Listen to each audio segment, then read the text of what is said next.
How to fix microphone not working on Instagram. Hey guys, in today's video I will show you step by step on how to fix if your microphone is not working in Instagram. So I'll show you two ways on how to fix this problem. So the first method is all you have to do now, go to your Play Store, App Store, and install your, as you can see now, install your Instagram app. After you come to Play Store, just go and search for Instagram like this. After you search for Instagram, tap on the Instagram icon like this. So if there is update on your Instagram app, you will see an update in this button.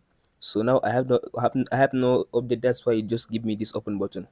So now if you update your Instagram app, all you have to do now, this is the first step. So the second step to fix this problem, all you have to do now, go and long press your hand on your Instagram app like this. After you long press your hand like this, now tap on this app info. After you tap on this app info, now scroll to down and tap on this permission. After you tap on this permission, now scroll to down and tap on this microphone.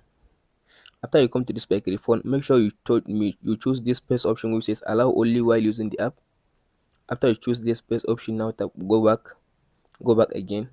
So now you can go ahead, close this session, and go ahead now and open your Instagram and start using your microphone.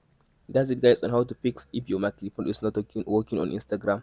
Hope this video helps you. Don't forget to like, subscribe, and share.